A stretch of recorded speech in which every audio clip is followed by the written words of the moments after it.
Dios hizo al hombre de barro. Al menos eso dice el Génesis. Metáfora o no, esa frase relaciona la tierra con nuestra naturaleza más corpórea. El hombre, a su vez, hizo con barro todo cuanto pudo, figuras, azulejos y cacharros tan útiles que sus modelos se han repetido durante miles de años. Pero con barro cocido también hizo ladrillos, y con los ladrillos, ciudades. Con los ladrillos escribió geometrías, dibujó estrellas, esculpió sueños, levantó torres. Todo lo que se puede hacer con ladrillo se hizo en este lugar. Y este lugar nació porque existe el ladrillo y la cerámica, y existe el hombre. Por eso aguanta, aunque algunos lo duden. Si el hombre existe, que es barro vivo, Teruel existe, porque es barro cocido. Ladrillos hacia el cielo.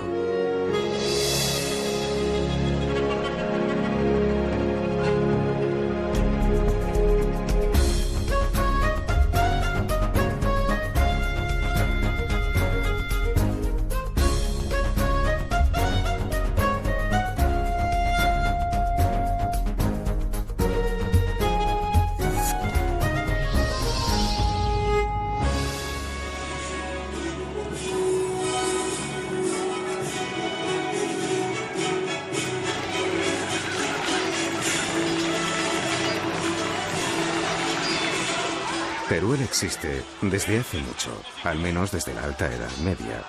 Disfrazarse de medievo es un juego colectivo de reafirmación ciudadana, una gran representación en la que participa toda la ciudad y cuya celebración no tiene más de 10 años.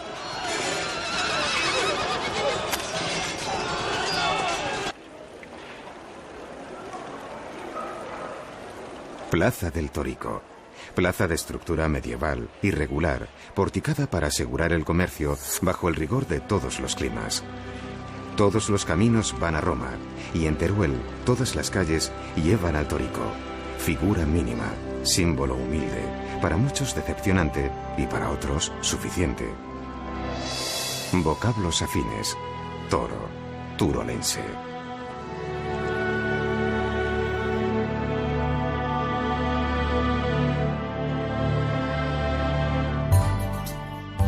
Gusta mucho tener un principio mítico.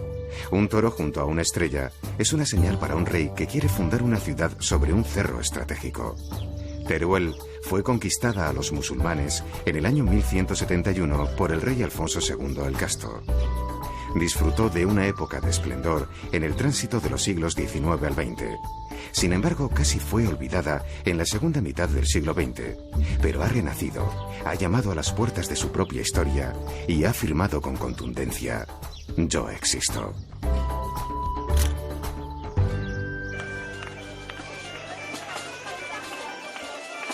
La fiesta anual de las bodas de Isabel de Segura se conmemora en torno a San Valentín, Día de los Enamorados. Se trata de una representación colectiva de los amantes de Teruel.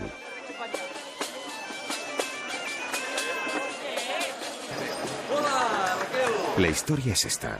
Dos jóvenes se enamoran, pero él es el segundón de la familia y no tiene recursos que ofrecer a su acaudalada dama. Pactan un plazo de 5 años para que él haga fortuna en las cruzadas. El plazo llega a término y el padre obliga al matrimonio de la chica. Justo entonces el joven llega de las cruzadas con fortuna suficiente. Ingenuo, cree que las campanas anuncian su llegada, pero no es así. Celebran la boda de su amada con otro. Y te pongo este anillo en símbolo de nuestro amor. En su encuentro le pide un beso que ella, mujer recién casada, no puede darle. Él muere de amor, o de pena, o de las dos cosas. Ella corre hacia él, besa el cadáver, muere también al instante.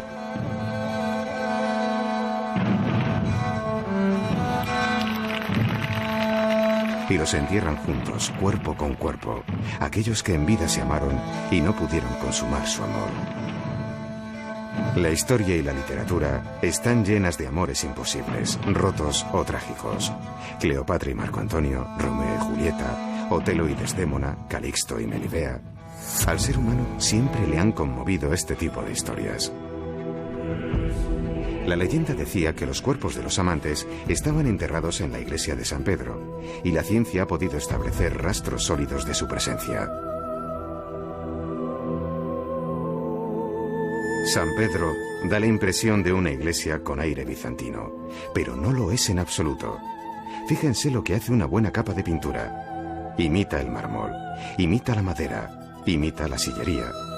Decoración modernista de intenciones caras y materiales pobres. La falsificación no corresponde a una impostura, sino a la escasez económica de la época y a un cierto descaro inocente.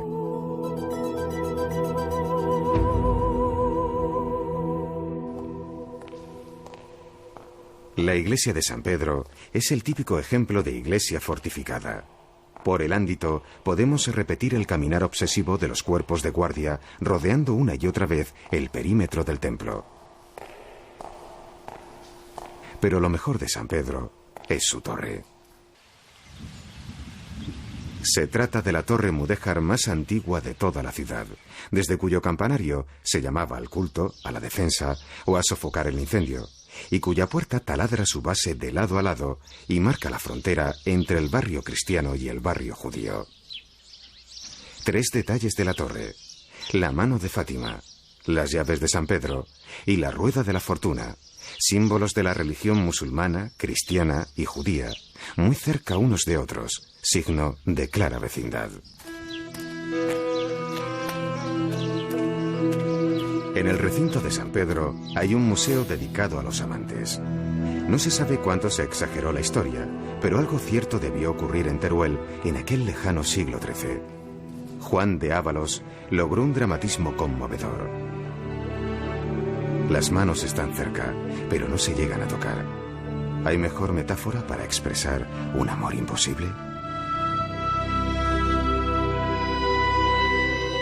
El hecho es que bajo las tumbas se conservan las momias de un hombre y una mujer, cuya datación, gracias al carbono 14, pertenece con exactitud a la misma época en la que se sitúa la historia de los amantes.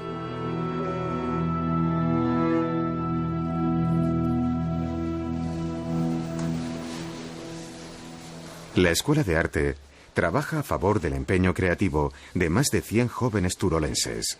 Sus ilusiones, sus expectativas, todo pasa por una formación que se mueve entre las disciplinas clásicas y el moderno diseño de productos.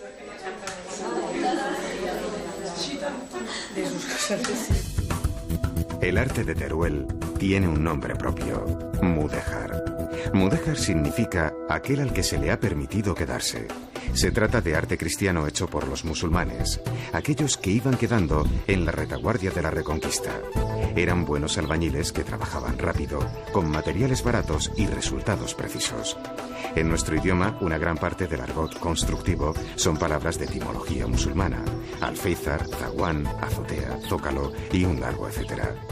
Hay que subrayar que, a diferencia de otros movimientos artísticos, el mudéjar es un arte único, solo desarrollado en nuestra península, y Teruel es uno de sus hitos.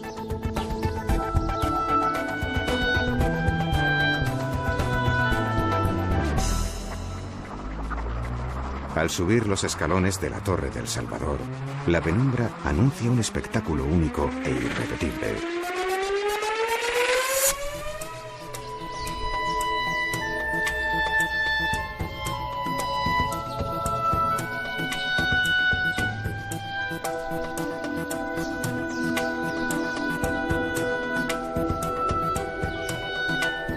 Desde esta torre se ven las otras. Desde las otras se ve esta. Un juego de reflejos e insinuaciones en el que cada torre es idéntica a sí misma en los 4 lados y a la vez diferente a las demás. Esta vez agradecemos el pequeño tamaño de esta ciudad de menos de 35.000 habitantes. Los grandes edificios que la ciudad nunca tuvo nos permiten apreciar las torres de una manera casi idéntica a cuando fueron construidas hace 600 años.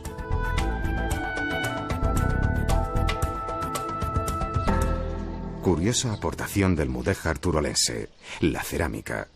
En ninguna otra ciudad mudéjar hay un empeño tan decisivo en el uso de la cerámica como elemento decorativo. Lo milagroso es que aún hoy se conserva esta tradición, poco rentable, que rebusca en los óxidos de manganeso los mismos verdes que utilizaron sus ancestros. Bajo la dramática amenaza de algunas importaciones muy competitivas, la cerámica turolense vacila entre la extinción y la supervivencia. La meritoria tozudez de algunos ceramistas también debería declararse Patrimonio de la Humanidad. Pero el mudéjar no se encuentra solo en los barros cocidos. Catedral de Santa María. Nada grandiosa, casi del tamaño de una iglesia, pero custodia de un increíble tesoro.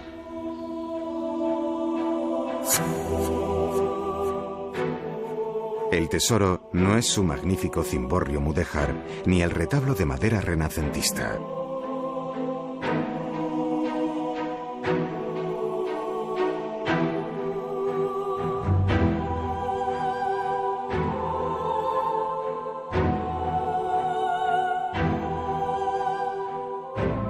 El tesoro de la Catedral de Santa María no está en su trabajada rejería. Para encontrarlo hay que levantar la vista y contemplar su techumbre.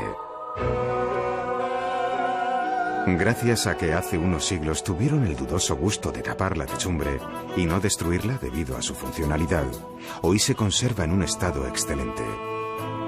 La techumbre es todo un relato de trazo almohade y narrativa cristiana. Es como un inmenso cuadro de 250 metros cuadrados que nos cuenta el Teruel del siglo XIII. Una curiosidad que se anticipa en muchos siglos a lo políticamente correcto. El número de figuras masculinas y femeninas en toda la techumbre es idéntico.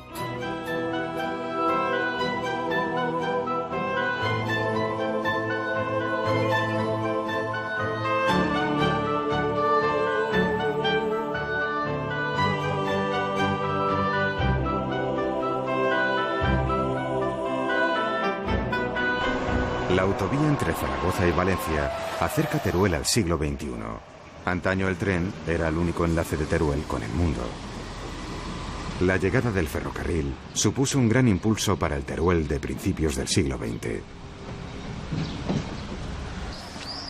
En la actualidad, un ascensor conecta la estación con la ciudad, pero a principios del siglo XX se construyó una poderosa escalinata que ascendía desde el nivel del ferrocarril hasta la plaza del Óvalo.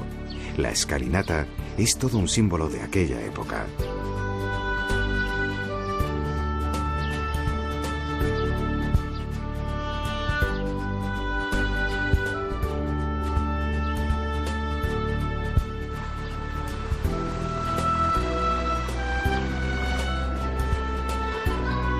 Teruel tiene otras plazas cuyos pórticos tal vez se remonten al medievo, pero en todas las épocas las plazas porticadas insisten en los rigores del clima.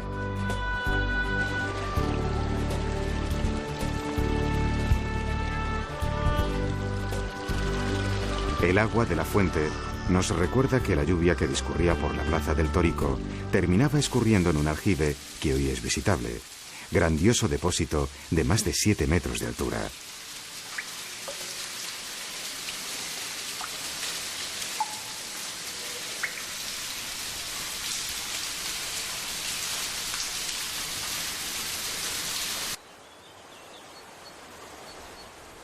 Pocos saben que el río Turia nace justamente a los pies de Teruel, en la unión de los ríos Guadalaviar y Alfambra.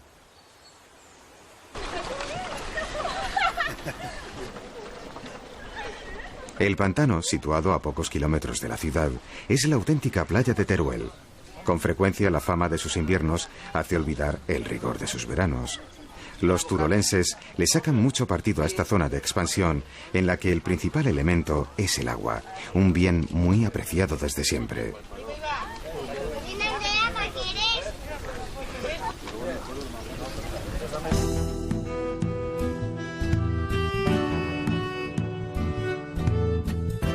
Arriba acueducto, abajo viaducto. Impresionante obra de ingeniería civil del siglo XVI que aún hoy sigue siendo útil.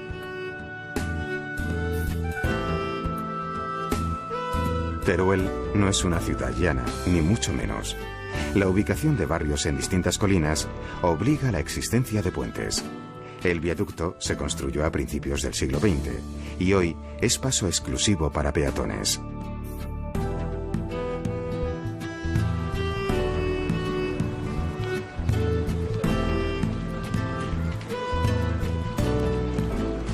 En paralelo, otro puente, más moderno. Quizá no tan elegante como el antiguo acueducto, pero práctico y muy necesario.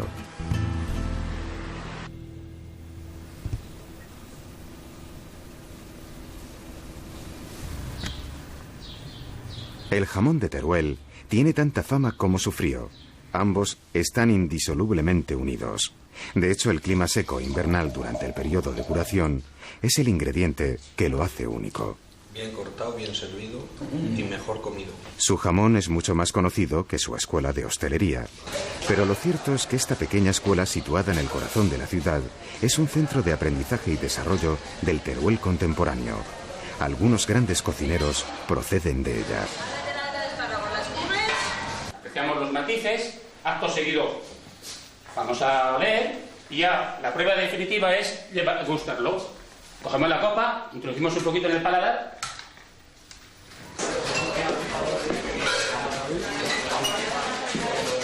Para muchos es una verdadera sorpresa que esta pequeña ciudad alterne sin problemas la comida tradicional y la cocina creativa en un viaje gastronómico de lo más suculento.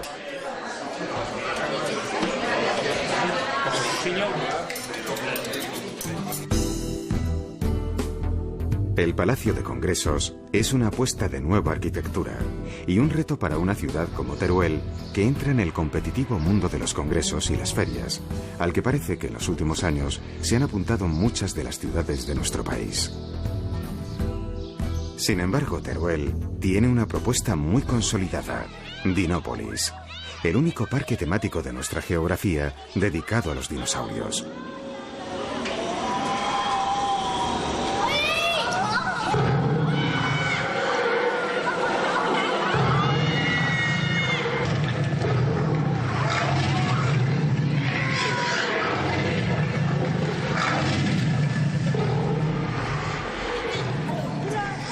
Dinópolis es un lugar de juego y aprendizaje, donde se alterna la investigación de los paleontólogos y sus aplicaciones museísticas con un mundo de cachivaches y atracciones que hacen las delicias de padres y niños.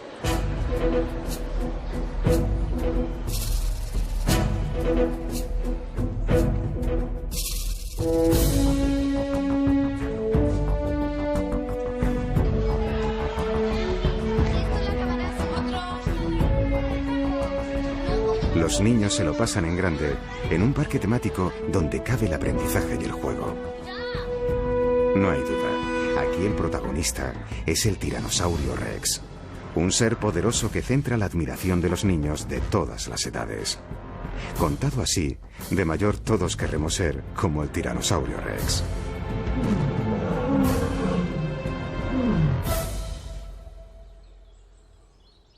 Lo más interesante es que toda la región está llena de huellas de dinosaurios, huesos y restos de aquel mundo remoto.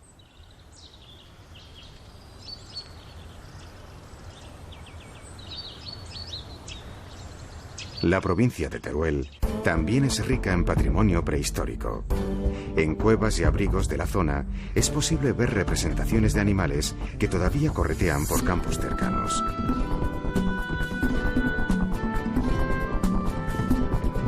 Teruel es una provincia bastante despoblada, en la que sin embargo se encuentran algunos de los pueblos más bonitos de España. Albarracín ocupa con propiedad uno de los primeros puestos.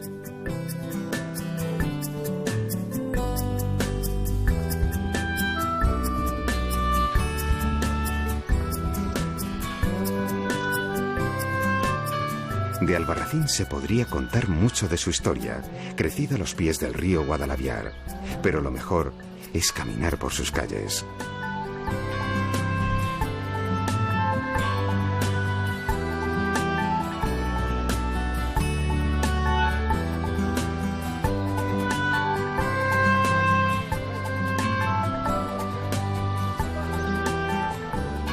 Pasear por las calles de Albarracín es disfrutar la variación sin igual de los matices terrosos de sus fachadas, fijarse en los detalles o detenerse frente a los imaginativos llamadores de hierro de sus puertas.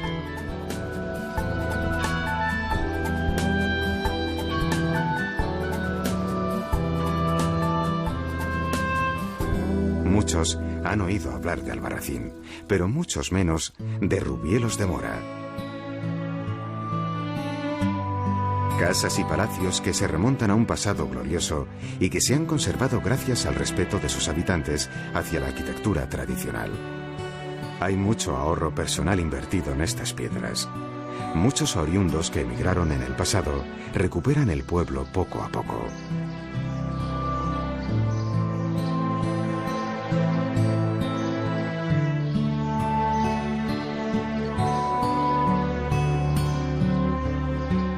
La vida nos sorprende cuando traspasamos el umbral de una de estas casonas de Rubielos y descubrimos un interesante museo de pintura abstracta. El pequeño museo tiene obra de Salvador Victoria, además de otros pintores coetáneos.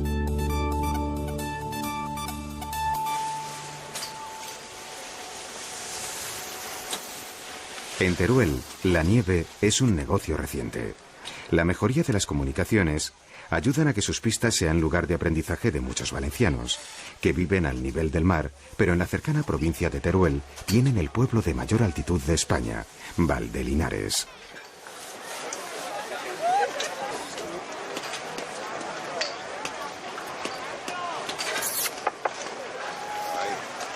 La piel del San Bernardo entrecruza el blanco de la nieve y el negro del carbón. Además de esquiar, los turistas tienen ocasión de hacer un recorrido por una de las muchas galerías abandonadas de la cuenca minera turolense, hasta hace poco en activo. Aquí os presento a Curro el Andaluz. Mundo desgarrador, en lo que no hace falta tener una sensibilidad muy acusada para percatarse de las especiales condiciones de dureza y peligro de la vida minera.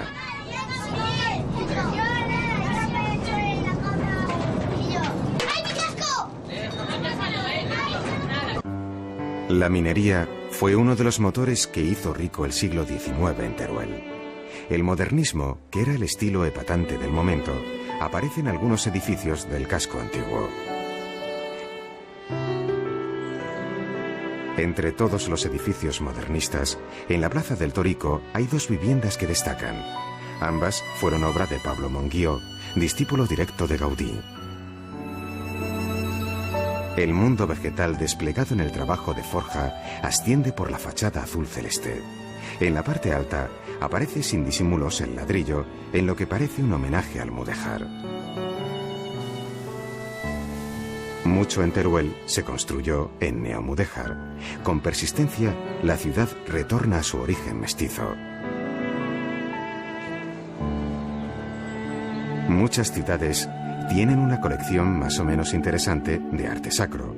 La de Teruel es excelente. Ubicado en el Palacio Episcopal de finales del siglo XVI, posee una extensa colección de pintura, escultura, arte filipino y orfebrería.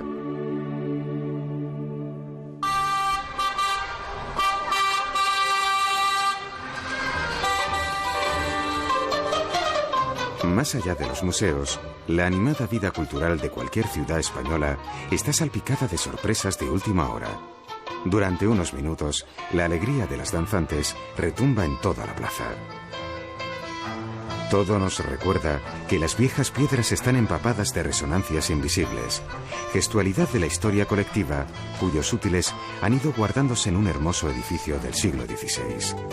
En el Museo Provincial duermen arrumbados los objetos del pasado, un pasado que hoy nos resulta lejano y sorprendente.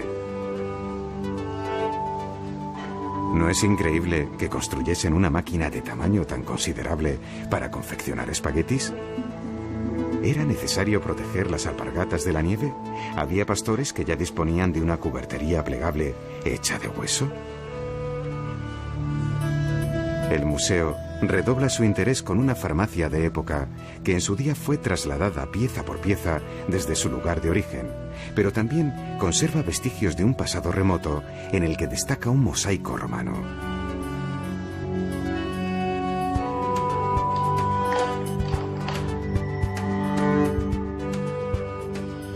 Estamos al final del viaje. En la habitación del hotel, cuya puerta se abre con una tarjeta de plástico, la máquina fotográfica, naturalmente digital, nos golpea la memoria con objetos que acabamos de ver en el museo. Diseños perfectos, funcionales y ergonómicos. Aunque estas modernas palabritas, entonces, no se utilizasen en absoluto.